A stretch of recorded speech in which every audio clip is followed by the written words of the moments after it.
Tô bem, deixa eu ver quem que está presente aqui por enquanto. Ana Luísa, bom dia. Gabriel Victor, bom dia. Bom dia, Lucas.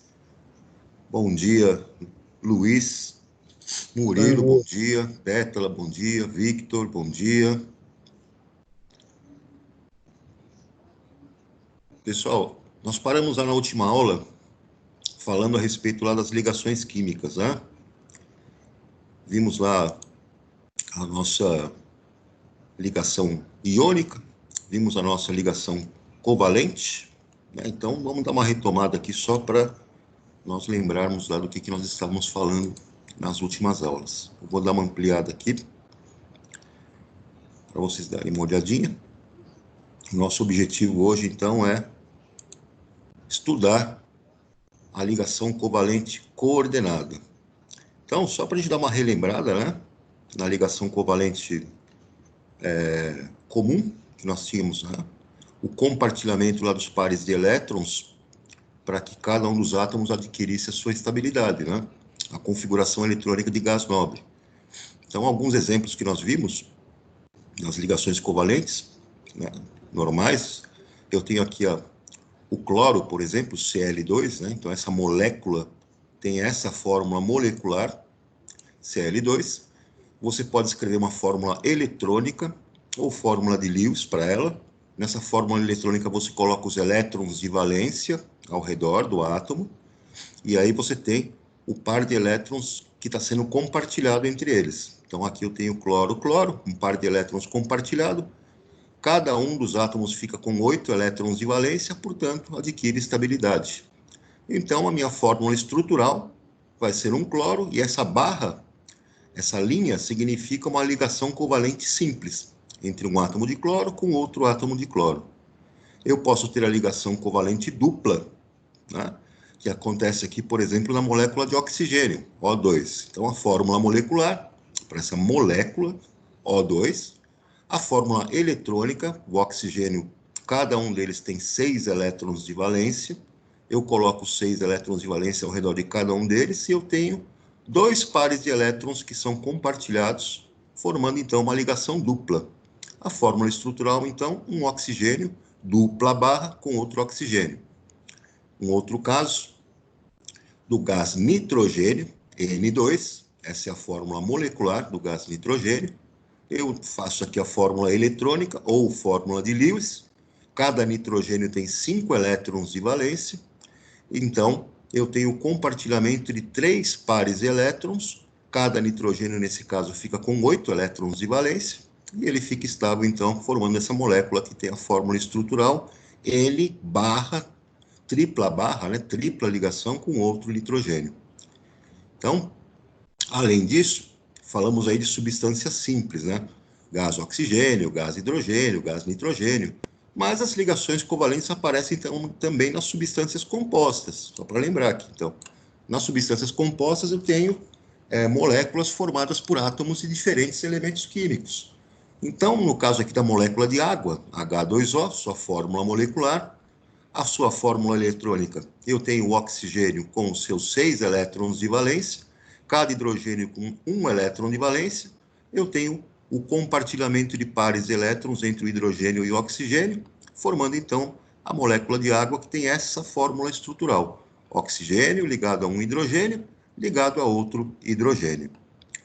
No caso aqui da amônia, fórmula molecular NH3, né? Então a amônia tem um átomo de nitrogênio e 3 átomos de hidrogênio. A fórmula eletrônica, você pega aqui o nitrogênio com seus 5 elétrons de valência, cada hidrogênio com 1 elétron de valência, há o compartilhamento de pares de elétrons aqui em 3 ligações covalentes simples, eu tenho a fórmula estrutural, então, da amônia nitrogênio, com 3 ligações covalentes entre cada um dos hidrogênios. Tudo isso, então, seguindo o que nós chamamos de regra do octeto, né? Os átomos vão buscar fazer ligações para ficar com 8 elétrons na camada de valência, configuração de estabilidade. Agora, pessoal, tem uma outra... Oi? Você tem que ver a tabela periódica, né? Para ver quantos elétrons vai compartilhar ou doar, né? Exato. Você sabe que nós estamos lidando com os elementos representativos, né? Então, quem está no grupo 1 tem um elétron, precisa fazer uma ligação. Quem está no grupo 2 tem 2 elétrons, vai fazer 2 ligações. Quem está no grupo 13 ou 3A tem 3 elétrons, vai fazer 3 ligações. Quem está no grupo 14 ou 4A tem 4 elétrons, portanto, vai fazer 4 ligações. Quem está no grupo 15 ou 5A tem 5 elétrons de valência, precisa de mais 3 para completar o octeto, portanto, vai fazer 3 ligações. Quem está no grupo 16 ou 6A tem 6 elétrons, portanto, precisa de mais 2, vai fazer 2 ligações. Quem está no grupo 17 ou 7A tem 7 elétrons de valência, precisa de mais 1 para completar o octeto, portanto, vai fazer mais uma ligação. E quem está no grupo 18 ou 8A é gás nobre, já está com o octeto completo, não faz ligação química. Tranquilo? Tranquilo, professor. Como a gente sabe que vai doar e vai receber uma ligação? Depende da ligação. Você se lembra que na ligação iônica eu tenho metal com não metal. Então, nesse caso, não há compartilhamento. O metal vai perder elétrons sempre e o não metal vai ganhar elétrons sempre. Essa é a ligação iônica, onde há transferência de elétrons entre metal e não metal. A ligação covalente, o próprio nome diz que há compartilhamento de elétrons. E ela sempre acontece entre não metais. É um não metal ligado a um não metal. Eles não têm tendência a perder elétrons. Então, eles vão compartilhar os elétrons, né? Formação, então, de moléculas. Tranquilo? Ok, agradeço, professor. Tranquilo. Muito bem, pessoal. Tem uma outra situação aqui que é a ligação coordenada. Ela é chamada de ligação coordenada ou ligação dativa. Alguns livros, né, também chamam de ligação dativa. O que acontece nessa situação? Eu sei que os nossos átomos têm que fazer a ligação química para completar o octeto, né? Mas, em algumas situações, eles completam o octeto, mas ainda ficam com elétrons disponíveis na sua camada de valência. E eles podem usar esses elétrons disponíveis, mesmo já completado o octeto, para fazer ligações químicas com outros átomos de não metais que precisam completar o octeto. Seria uma situação onde eles emprestariam um par de elétrons. O par de elétrons dessa ligação seria proveniente somente de um dos átomos, que já está com o octeto completo. Essa ligação ela é representada por traço e também pode ser representada por uma seta. Como que isso acontece? Vamos ver um exemplo aqui do dióxido de enxofre, o SO2. O dióxido de enxofre tem a forma molecular SO2, e aí eu vou escrever aqui a situação no início da formação dessa molécula. Então, eu tenho um átomo de enxofre, observa aqui ó, na nossa estrutura, o enxofre tem 6 elétrons de valência, então ele tem aqui 2, 4, 5, 6. 6 elétrons de valência. Quando ele faz uma ligação com o oxigênio, que também está no grupo 16 ou 6A, também tem 6 elétrons de valência, o que eles podem fazer então? Eles podem compartilhar 2 pares de elétrons entre si para completar o octeto de cada um. Então, notem que o enxofre aqui fica com 6 elétrons, 8 elétrons de valência, e o oxigênio também com 8 elétrons de valência. Mas vejam, essa molécula, SO, ela não existe de maneira isolada na natureza. Ela é instável. E por que ela é instável? Porque o enxofre, se você observar bem, ele tem 2 pares de elétrons disponíveis ainda. Veja, ele tem 4 elétrons sobrando na sua camada de valência. Ele pode usar esses 4 elétrons que ele tem, que não estão participando dessa ligação química dupla, que aparece aqui, para fazer uma ligação dativa ou coordenada, com outro oxigênio que possa aparecer precisando de 2 elétrons. Olha só o que acontece, então. O que existe mesmo na natureza é o nosso SO2, dióxido de enxofre. Notem que o enxofre, então, já fez a sua dupla ligação com um primeiro oxigênio. Então, está aqui a ligação dupla entre esse enxofre e o oxigênio. Eles já estão com o octeto completo. No entanto, o enxofre ainda tem 2 pares de elétrons disponíveis. Ele usa um desses pares de elétrons disponíveis para emprestar. Ele vai emprestar num compartilhamento com um outro oxigênio que tinha 6 elétrons. Então, ele recebe esses 2 elétrons compartilhados com o enxofre e faz uma ligação coordenada, que é essa barrinha que está representada aqui. Poderia ser colocada com uma seta também. Deixa eu ver se eu consigo abrir aqui uma outra tela para a gente enxergar melhor a situação. Espera só um E a outra instante. parte, professor, ele poderia compartilhar de novo? De novo. Que sobrou? Sim, ele pode receber ainda mais um oxigênio, no caso, né? Veja aqui, então, o SO2, a fórmula molecular SO2, ok? Como é que fica a fórmula eletrônica dele? Bom, o enxofre, S, ele tem 6 elétrons de valência. Então, eu vou colocar os 6 elétrons dele aqui. Um elétron aqui, 2, mais 2 elétrons aqui, mais 2 elétrons aqui. Então, o que vai acontecer? O oxigênio, o primeiro oxigênio que está aqui, ele tem 6 elétrons de valência. Então, eu vou colocar os 6 aqui. 1, 2, 3, 4, 5, 6. Reparem, pessoal, aqui acontece a ligação covalente dupla.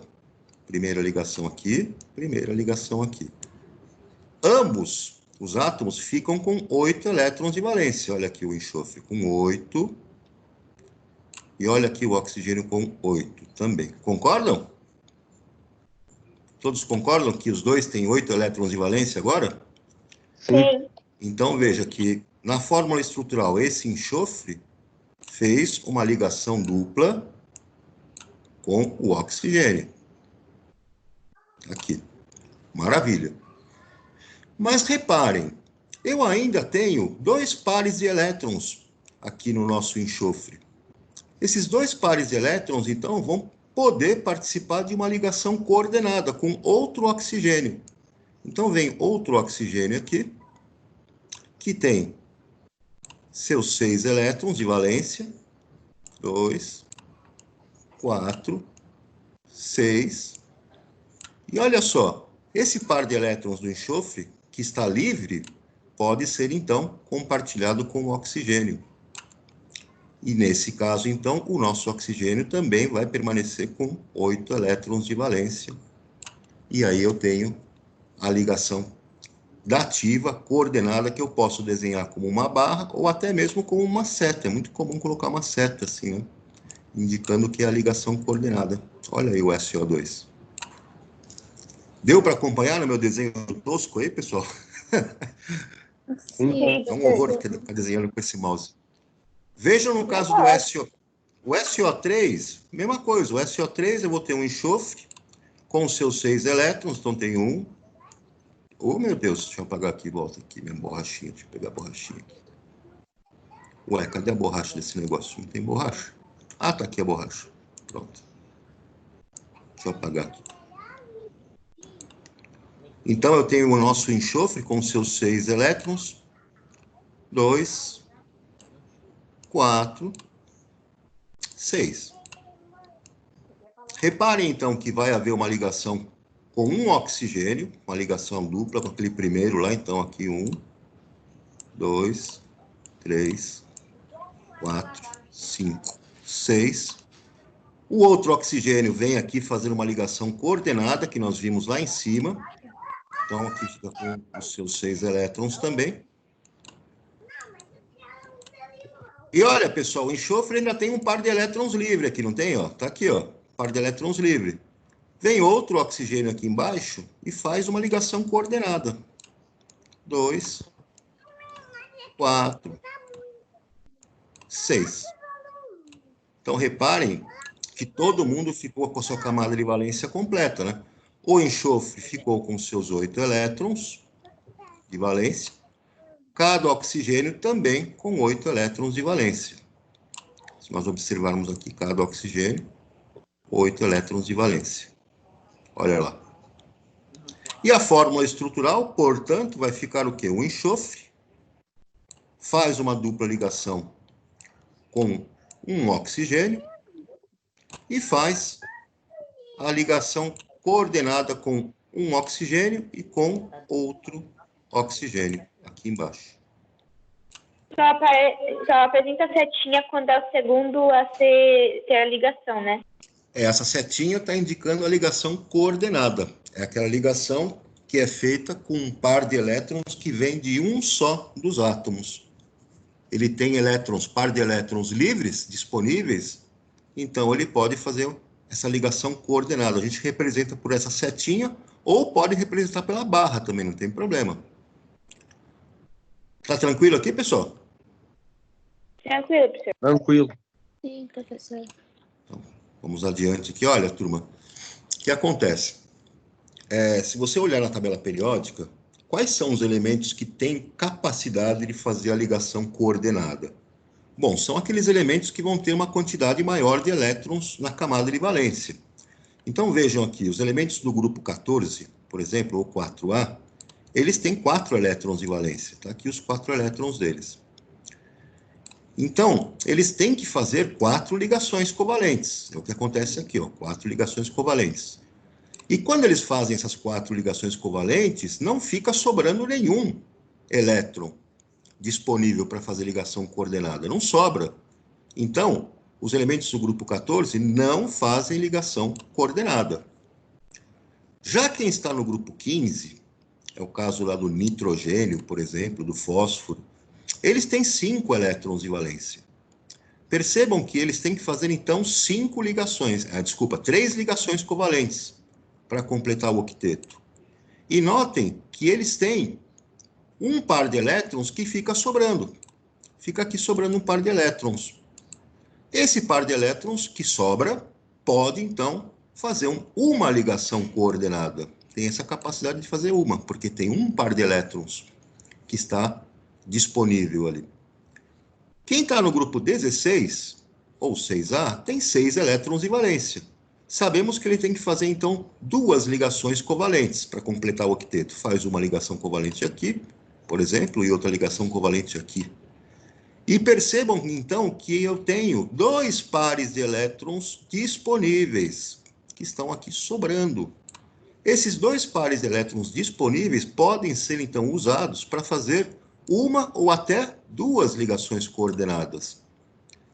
E quem está no grupo 17, os halogênios, flúor, cloro, bromo, iodo, sabemos que tem que fazer uma ligação covalente para completar o octeto. Então, um elétron vai ser usado numa ligação covalente. E eu terei aqui 3 pares de elétrons disponíveis, sobrando à disposição para fazer 3, até 3, né, de 1, 2 ou até 3 ligações coordenadas. Tranquilo até aqui, pessoal?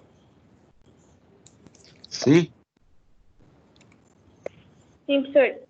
Muito bem, deixa eu voltar aqui na nossa apostila para a gente organizar as nossas ideias. Deixa eu ampliá-la.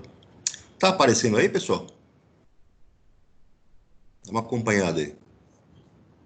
Tá dando para ver? Tá aparecendo. Beleza, olha só. Aí na nossa página 40, vamos completar aí a apostilinha, né? Ele pede aí para organizar as ideias, então representar as fórmulas para o trióxido de enxofre e explique como cada átomo constituinte se estabiliza para a formação desse composto. Então, é o que nós fizemos lá, né, pessoal? SO3 é a fórmula molecular, me mostra que a molécula tem um átomo de enxofre, 3 átomos de oxigênio. A fórmula eletrônica mostra para nós que eu tenho o átomo de enxofre como átomo central.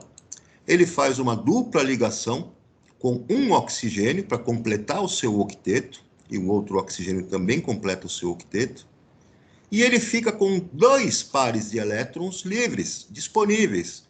Então, ele pode fazer o quê? Receber um oxigênio, com o seu par aqui que está livre, e fazer uma ligação coordenada, e pode receber outro oxigênio, nesse par de elétrons livre, e fazer outra ligação coordenada. De forma que a fórmula estrutural vai ficar, então, o enxofre, átomo central, dupla ligação com um oxigênio e duas ligações coordenadas ou dativas com os outros dois oxigênios. Aqui, no caso, o autor optou por colocar a ligação dativa ou coordenada pela barra. Você poderia colocar uma seta aqui e uma seta aqui, se você preferisse. Tá claro aí, turma? Sim, professor. Sim, Posso ir adiante? pode. Por mim, tudo bem. Então tá aqui, né? O que eu tinha explicado para vocês, a disponibilidade de par de elétrons livres lá no nosso átomo é o que possibilita ele fazer ligações coordenadas. Então, pessoal, só para a gente encerrar aqui essa parte da ligação covalente, a ligação covalente vai acontecer sempre entre átomos de não metais.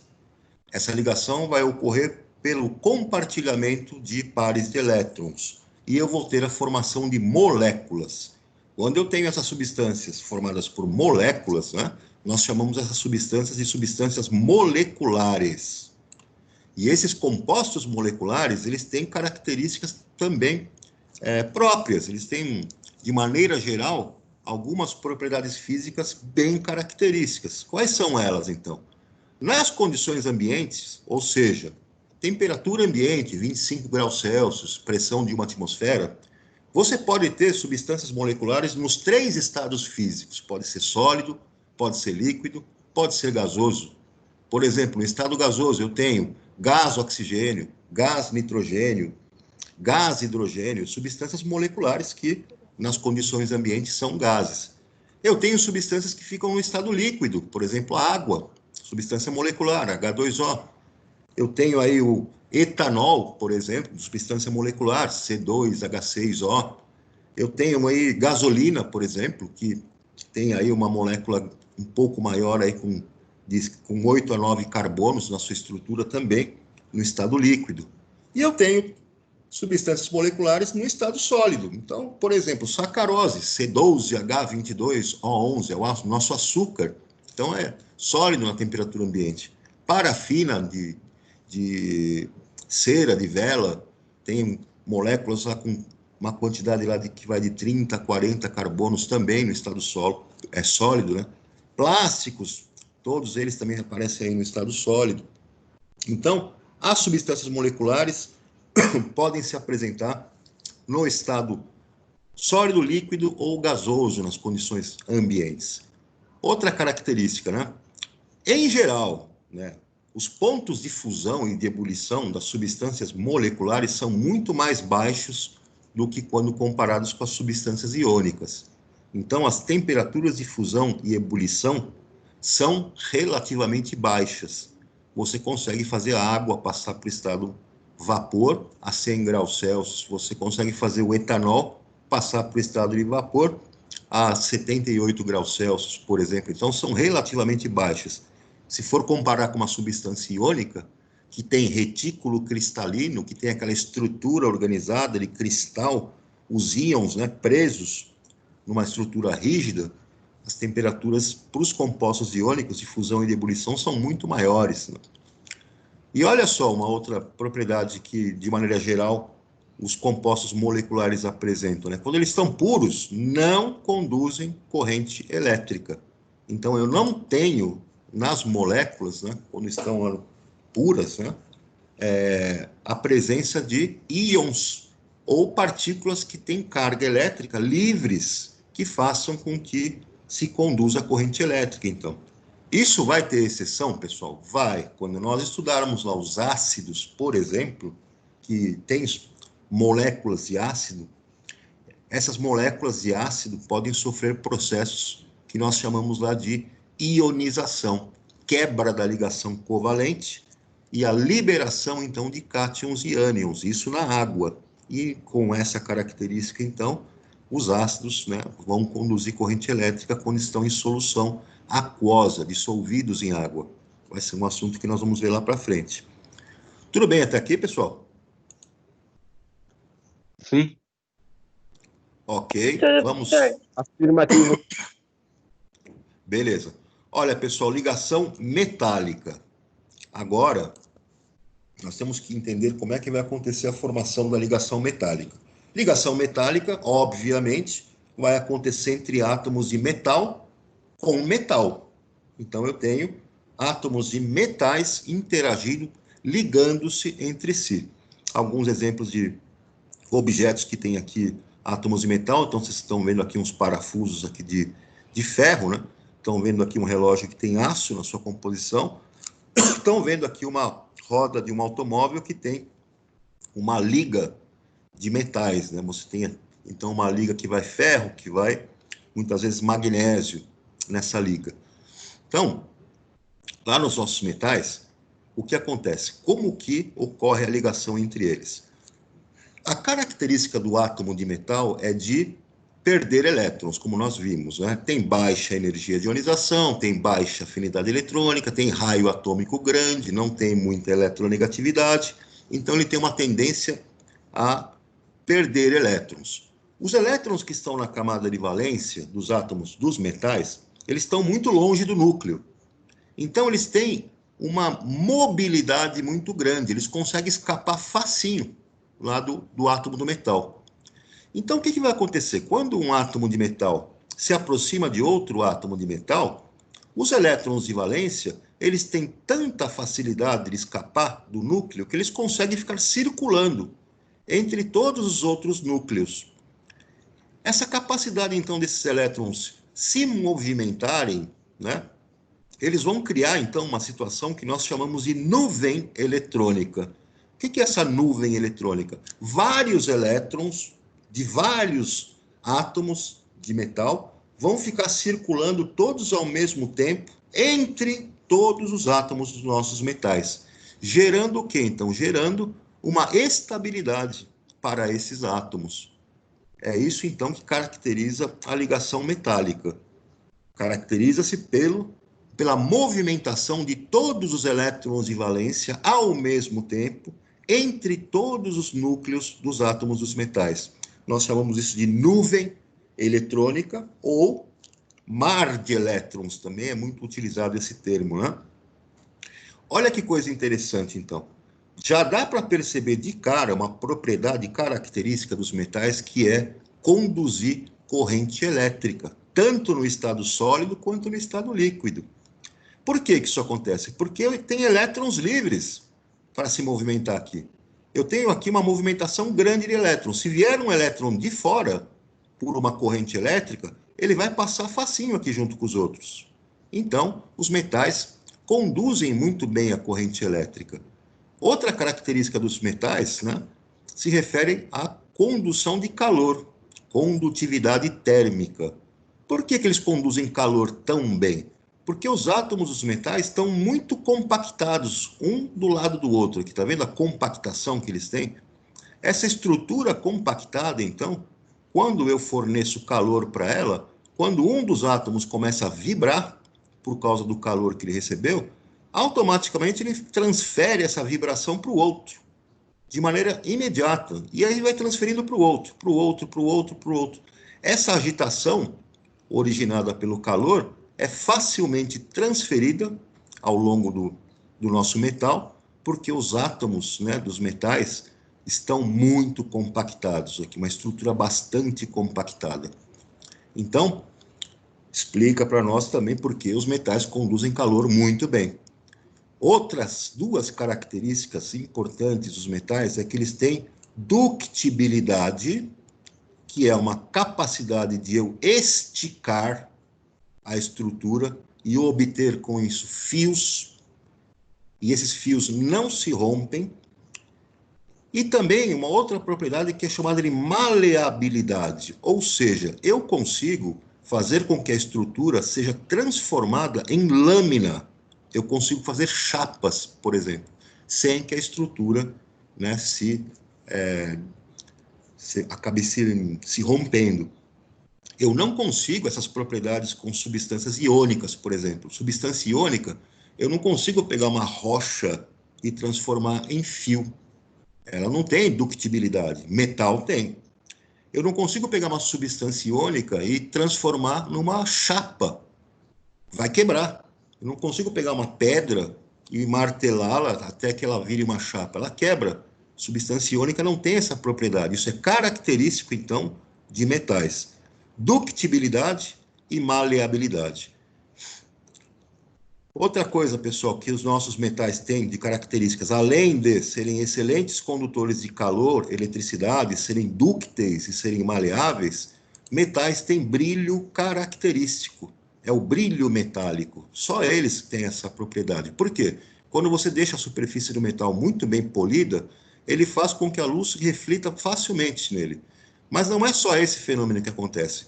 A luz, por ser onda eletromagnética, lá por estudos da mecânica quântica, você pode considerar a luz também como sendo partícula.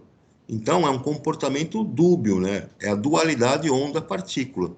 Então, quando a onda eletromagnética, a luz, bate na superfície metálica, ela pode, então, atuar como partícula também e fazer com que elétrons sejam expelidos, com que elétrons também saiam de forma diferente.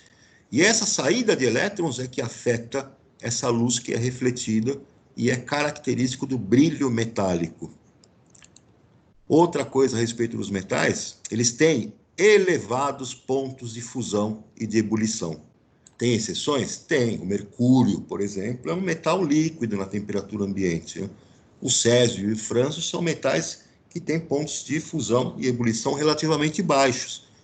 Mas, de forma geral, todos eles, né, têm pontos de fusão e de ebulição elevados. Para você derreter, né, os metais, a temperatura é muito elevada, e para você passá-los para o estado gasoso também.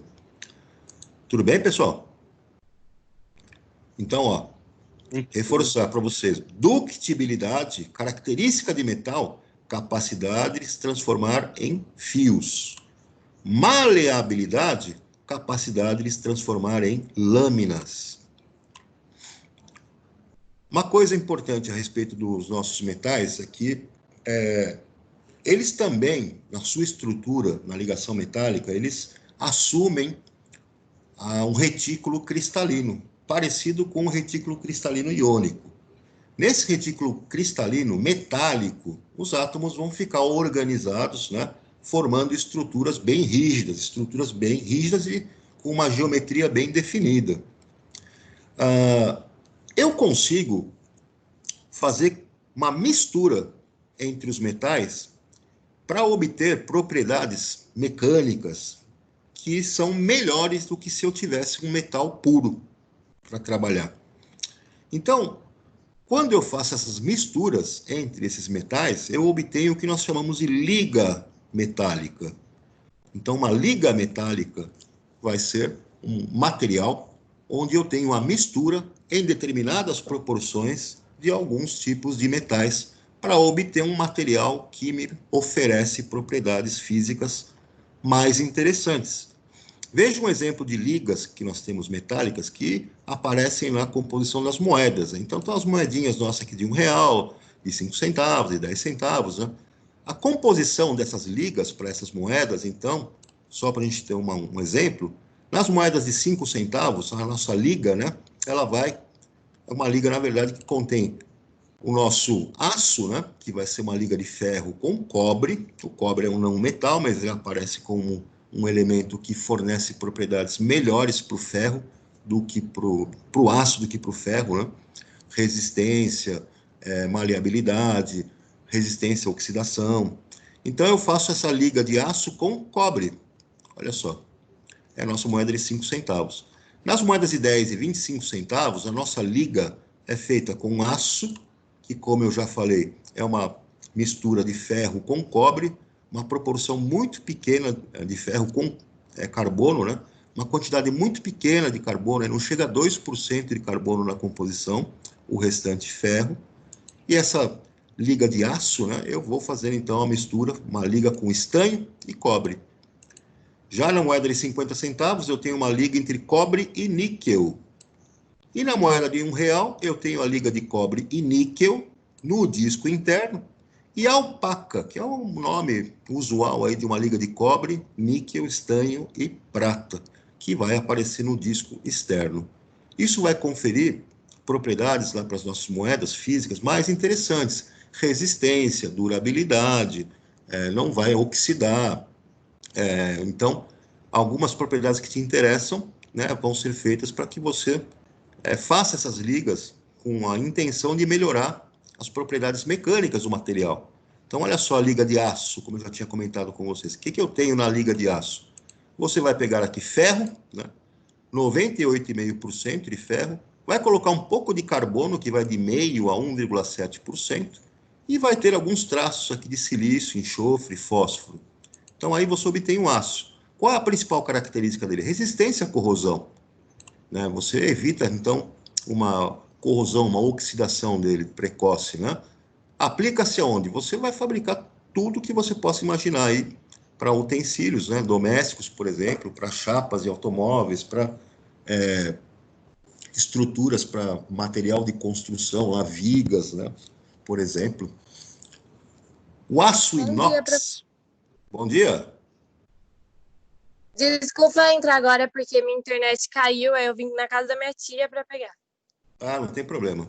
O aço inox, pessoal, o inox ele tem 74% de aço, 18% de cromo e 8% de níquel. A sua principal característica, resistência à oxidação, ele não vai enferrujar. E ele tem uma boa aparência também, o brilho que ele produz, né, a beleza assim da sua aparência, né? Então você vai fazer utensílio de cozinha, talheres, materiais que são usados cirúrgicos, né? Ouro 18 quilates. Então, o ouro 18 quilates, você tem 75% de ouro, 12,5% de prata e 12,5% de cobre. Então, se você tivesse um ouro 24 quilates, significa que seria o ouro puro. Então, percebam que cada quilate vai corresponder a 12,5% da composição. Se eu tenho 18 quilates, eu tenho então 75% da composição em ouro, e as outras 2/4 partes, né, 12,5% e 12,5%, serão de outros metais, no caso a prata e o cobre. O ouro puro, 24 quilates, é muito mole. Por ser muito mole, ele então vai criar dificuldades para você poder produzir, por exemplo, joias, né? Então, qual o objetivo de fazer o ouro 18 quilates? Adquirir dureza, resistência à oxidação. Você tem, então, um material que fica mais apropriado para você fabricar joias, por exemplo. O bronze, que é muito conhecido, aí, é uma liga que tem 90% de cobre e 10% de estanho. Ele tem uma característica de ser facilmente moldado, então você consegue fazer com ele engrenagens, consegue fazer moeda, consegue fazer materiais aí de decoração, consegue fazer estátua, por exemplo, moldar lá uma estátua, porque ele tem essas características aí. O latão é uma liga que tem cobre e zinco, uma proporção maior de cobre. O latão ele tem boa aparência também, porque ele tem aquela corzinha dourada, né? Ele tem flexibilidade, e como ele tem essa flexibilidade, você consegue fazer o quê? Com ele tubo, torneira, né? Também utilizado aí em decorações. Amálgama, nesse caso da amálgama, nós temos composições variadas, dentre elas presença de mercúrio, cádmio, estanho, prata, cobre, né? Qual que é a vantagem da amálgama? Ela é facilmente moldada, tem uma inércia química, ou seja, não interage quimicamente com outras substâncias, né? E então fica muito bom para você utilizar onde? Obturações dentárias, por exemplo, porque em obturação dentária você precisa de um material que seja inerte, não tenha interação química com os tecidos do seu corpo. As amálgamas normalmente também têm propriedades de ter baixo coeficiente de dilatação térmica, então esse material não dilata muito com calor e nem retrai muito com o frio. E você precisa de um material que tenha essas propriedades para você fazer uma obturação dentária, por exemplo, senão você corre o risco de ou quebrar o dente na dilatação ou a obturação cair quando acontecer o resfriamento, né? A retração aí desse material. Tudo bem, pessoal? Tudo, professor. Tem Então, vários. muitas vezes o ferro ele fica mais forte quando é misturado? Ele fica mais forte quando é misturado? Exatamente. Na hora de fazer as coisas. Exatamente. O ferro puro, ele é duro, ele tem as suas propriedades lá, mas ele acaba sendo frágil a alguns esforços que você faz. Então, se você for fazer, por exemplo, uma liga desculpa, uma barra de ferro, uma viga de ferro para colocar num prédio que você vai construir, como esse ferro é muito duro, ele não resiste a esforços, né, a cargas, ele acaba quebrando. Então, quando você faz a mistura com o carbono e produz o aço, aí sim, uma viga de aço, ela tem uma resistência maior a esses esforços de carga, tem uma certa flexibilidade, e essa viga, então, vai suportar melhor qualquer carga, qualquer esforço que você coloque ali dentro de uma construção. Né? Então, o objetivo é obter propriedades, né, mecânicas mais interessantes para nós. Esse que é o propósito. Tudo bem, turma? Tudo, professor. Olha só, tem atividades aqui para vocês se divertirem, e agora envolve aqui os exercícios com as nossas 3 ligações químicas que estudamos aí na página 43, na página 44, e também na página 45, e na próxima aula nós voltamos para corrigir esses exercícios e entramos lá no nosso assunto que vai ser a estabilidade das moléculas. Né? Vamos começar a estudar geometria molecular, polaridade e forças intermoleculares. Pessoal, até aqui tudo bem? Tudo, Sim. professor. Deixa eu só ver uma coisinha aqui no meu... deixa eu ver aqui, só passar esses slides aqui. Então, aqui na ligação metálica, como eu tinha comentado com vocês. Aqui eu tenho a nossa nuvem eletrônica, como eu tinha também comentado. Tá bem. Aqui estão as nossas ligas metálicas. Joia. E aqui aparecem os exercícios. Pessoal, existem uma infinidade de ligas metálicas que são produzidas com um propósito, né? Então, por exemplo, se você tem uma máquina que faz usinagem, e essa máquina ela vai precisar cortar aço, cortar metais, essa máquina vai precisar, então, vamos dizer assim, uma faca, né? Que tem que ser feita com uma outra liga metálica muito mais dura e muito mais resistente do que o metal que ela vai cortar. Então, esses metais que são produzidos, essas ligas metálicas que são produzidas, têm esse propósito. Então, o cara vai fazer lá, por exemplo, uma liga que ele vai colocar aço, ele vai colocar molibdênio, ele vai colocar cromo, vanádio, vários outros tipos de metais que nesta liga, então, vai permitir a obtenção lá de um material que vai ser, então, capaz de cortar outros metais, né? Vai ter uma dureza muito grande. Outras situações, você vai precisar de um metal, né, na sua composição que tenha uma maior flexibilidade, que é o caso do nosso aço, né, para você poder fazer as construções, as estruturas de construções. Uma coisa interessante sobre liga metálica. Que tipo de material eu poderia usar, por exemplo, para fazer um parafuso que vai ser usado lá no osso da pessoa, ou seja, vai ser usado de maneira cirúrgica? Eu não posso colocar qualquer metal nessa liga, porque o organismo rejeita. Então tem que ser um metal, uma liga metálica que não seja rejeitada pelo organismo, não dê problema lá nos tecidos e que também tenha uma resistência enorme. Tem que ter uma resistência enorme, vamos dizer assim, mas também não pode ser um material que seja muito pesado, por exemplo. Né? Se ele for muito pesado, muito denso, você também provoca situações lá que podem afetar o tecido.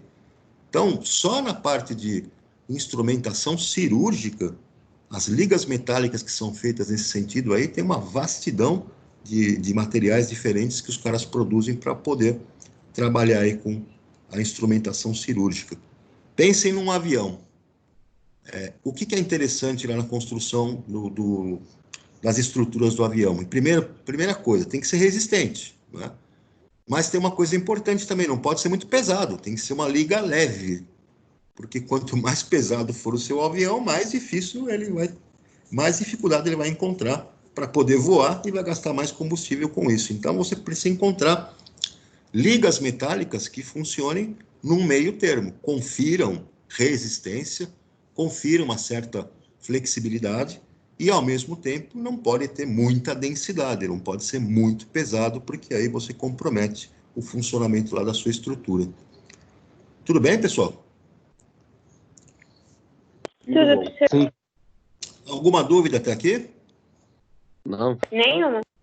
Então, vou pedir para vocês fazerem esses exercícios e na próxima aula nós voltamos para corrigi-los e entramos aí num novo assunto aí que vai abordar aí as moléculas, né? A geometria molecular, a polaridade das moléculas e as forças intermoleculares. Turminha, vamos ficar por aqui, que vocês vão ter outra aula, né? Professor, Oi. eu consegui Sim. entrar na sua aula só umas 9h25, porque a internet aqui de casa caiu e eu tô tendo que usar o 4G, tá bom? Ok, eu já estou passando aqui a lista de chamadas de novo, Tá como eu estou ótimo, gravando aqui. Você tá gravando, dá pra você ver depois. Tá aqui, ó, todos os alunos que compareceram estão aqui gravadinhos. Turminha, abração para vocês, se cuidem. Próxima aula a gente se encontra aí, beleza? Fiquem com Deus, um abração. Até o próximo episódio. Até o nosso próximo episódio. É isso É aí. meio-dia. Até mais, pessoal. Abração para vocês. Tchau. Você também, professor. Tchau. Falou, Valeu. tchau, tchau. Valeu.